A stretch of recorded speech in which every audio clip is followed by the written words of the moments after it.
Hello again, everybody, and welcome back to another edition of Fun Fact Friday. It's homesteading week this week, which means another recipe for you to try at home. This week we're going to make root beer, but we've got to figure out why root beer is the way it is and where it came from. So follow me, I'll show you how to make it.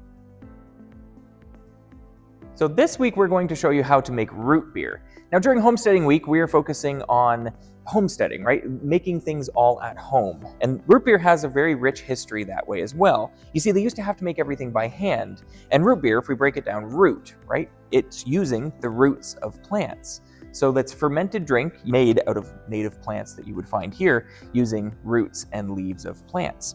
They also would add in things like fruit, local fruit that they had to add some sweetness in there, and maybe some barks as well. So it's all put together, cooked together down into a drink.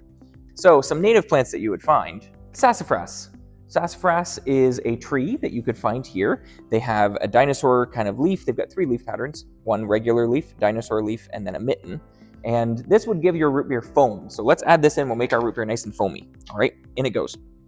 All right, next up we have another native plant. This is sarsaparilla. Sarsaparilla is what gives root beer its actual flavor. This is a forest flower species that does still exist today, and it's the main root in root beer. In it goes. All right, next up, they would have used things like birch bark. This is a native tree species as well. You might have seen paper birch or anything around like that, giving it a nice flavor as well. So let's add that in here. All right, we might have used things like juniper as well. Juniper is an active ingredient in all sorts of different kinds of drinks, and this is going to go into our mixture as well. This gives it a sweetness for the berries and the fruit. In it goes. Next up, another sweetness ingredient, this is wintergreen. Wintergreen is still found today. It grows on mountaintops, kind of forest floor, close to the ground. Wintergreen going in for some sweetness. Let's add it in. There we go. Oh, this is a classic. We all know the sugar maple, right? Sugar maple, we get maple syrup from. We're gonna add this in, again, adding it more sweetness, depth of flavor, using the sap from this sugar maple tree. So in it goes. Next up, we have some weeds. They would have used these as well.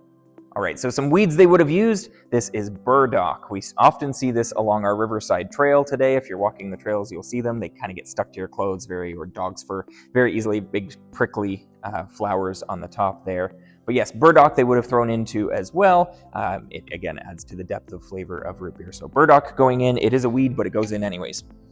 Next up, we have dandelion. We all know dandelions. They grow in our front lawns. Dandelion you can eat as well. It is an edible species. You can make dandelion cake and everything out of. Dandelion would have been used in root beer as well. So in it goes.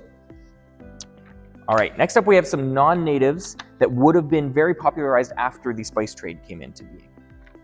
Okay, so we could have stopped here. However, after the spice trade came into popularity and people started to import a lot of ingredients, other ingredients started to become very accessible to be put into your mixture to create your root beer, such as sugarcane. Sugarcane does not necessarily grow here, doesn't naturally grow here, it is an exotic, but it is the root of sugar and how we get a lot of our sweetness. So sugarcane it's an exotic one, but it would have gone into your mixture to make it nice and sweet. So going in.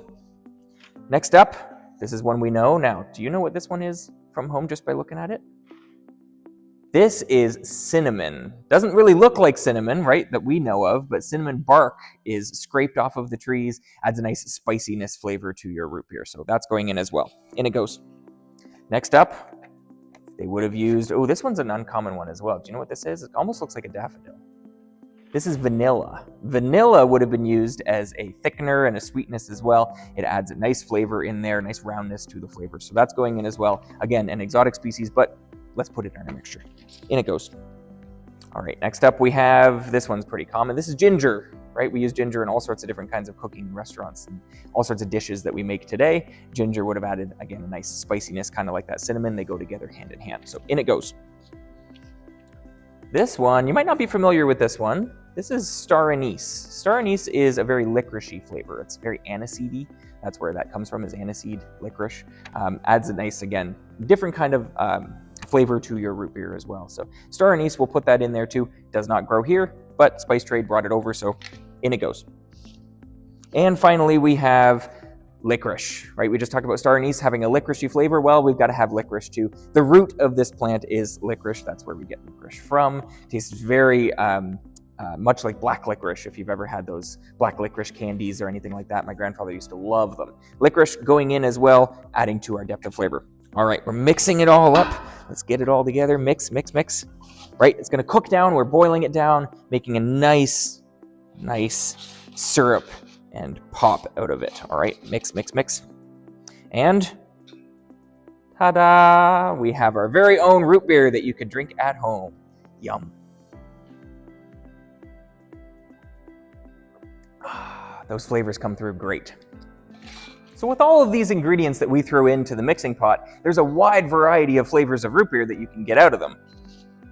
Right? For instance, right now I'm drinking a Jones root beer, but lots of brand names have various different flavors depending on the combination of ingredients that they're using. Do you think I could tell the difference between this and my personal favorite of A&W? Let's find out next week in our staff taste test. Take care.